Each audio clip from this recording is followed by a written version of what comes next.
Welcome to this bait demo.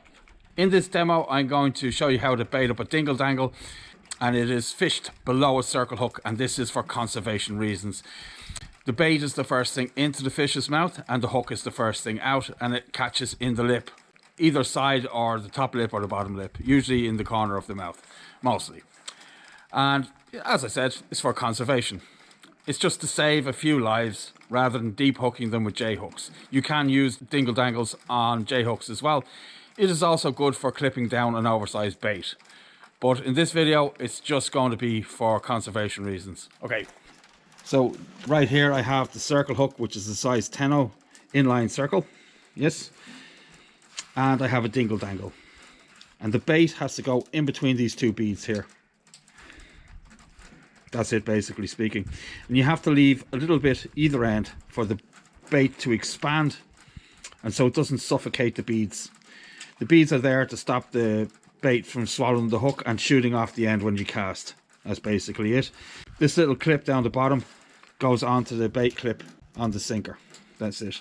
So I'm going to use mackerel for this bait, and I'm going to use the head as a base. Okay, so I'm going to measure it up, mark it with the knife, and then I'm going to build the bait on top of the head. If there's any small fish or crabs in the area, the cutlets on the outside will be sacrificed to them, and by the time the proper fish arrives, there will still be something substantial there, in this case the head of the fish, and you will still have a bait to fish. So it's a way of casting out an oversized bait as well. The rigs also take care of this, and I will link the rig build in the description. In this case I'm going to be using my up and over ring rig. I also use the South African big game rig as well, and I will link that in the description too. Okay, so let's get building.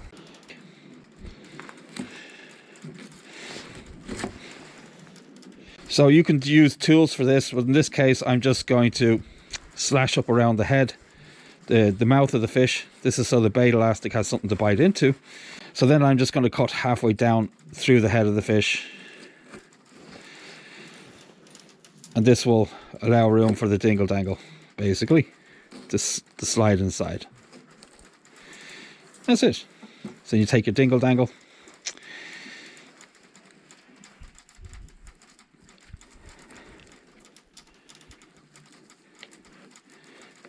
this works best with frozen baits. So there we go, that's step one, right?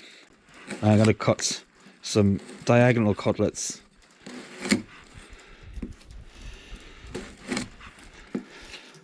You can make the bait as big or as small as you like, basically.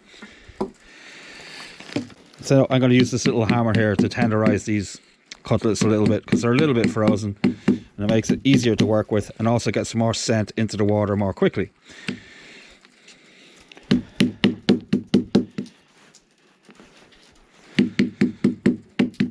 So I'm going to do that to all of them. You can catch up in a minute. So all the bait has been bashed, and I am going to start by securing the mouth of the fish, just to make sure its mouth stays shut and it doesn't swallow the hook. That's why the slashes all around the mouth of the fish. So there we go. So now I'm just going to start building this bait. And the idea here is to keep symmetry, so the bait casts properly and doesn't wobble when you cast it.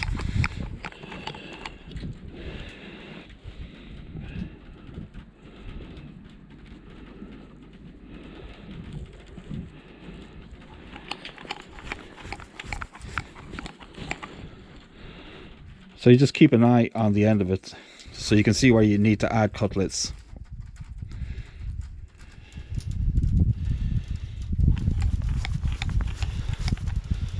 And this is just the beginning. As you move along, you can shape this bait with your hands, which will make it also more aerodynamic. And I think I need a couple on the side. That's it. It's throwing me off there a bit, and then one more over this side and we should be good. Yes. So now I'm going to shape it with my hands, just to make sure the bait squeezes down and touches the beads, and is also aerodynamic as well. So you can see there that I am creating symmetry in the bait, right? There we go. So now I'm just going to get a little bit more elastic onto it.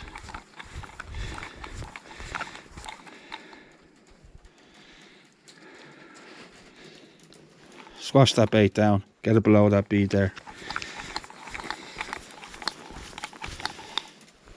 That's it basically.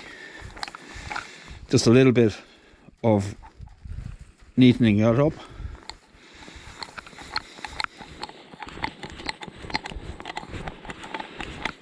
So now we have got it this far. Now it is time to finish the bait. So up the top of this dingle dangle, I have a build for one of these as well. I'll link that in the description as well. There is an assist hook jigging ring here, and I have this little retaining clip down the bottom that goes in this, the bait clip on the sinker. So what you want to do is go up to the top, down to the bottom in an X shape around the bead at the end of the dingle dangle. So you go up to the top, down to the bottom, over to that side, around to that side, and you just do like an X. That's it. Don't do it too tightly. The hook will come down and snarl in the bait and it won't fish properly. And don't do it too loosely either, or you'll have other types of problems, like the sinker snagging the elastic. So there we go. It's not a terribly big bait, and that's enough for me, elastic wise, up the top. So you lock it off below the top bead and above it behind the hook. Yes, that's it. Then above the bead, behind the hook, you work your way down the bait.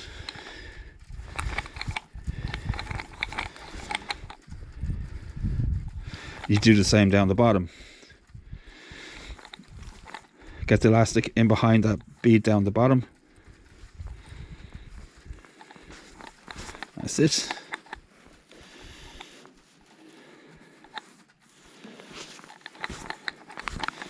That's it.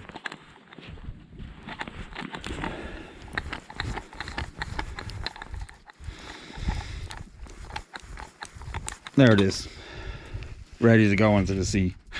Catch a big halibut for me. Nice. So if you want to fish an oversized bait and clip it down, these rigs are absolutely perfect for it. And my up and over ring rig is a blend between European style fishing and South African fishing. It is a little bit more complicated than the big game rig, but it fishes extremely well. But it is in turn not as strong as the big game rig. So that's my little bait demo, and I hope it catches you a big fish. I'm Billy, this is Billy Building Baits. Wherever you are in the world, remember, I'll see you on the beach. Bye.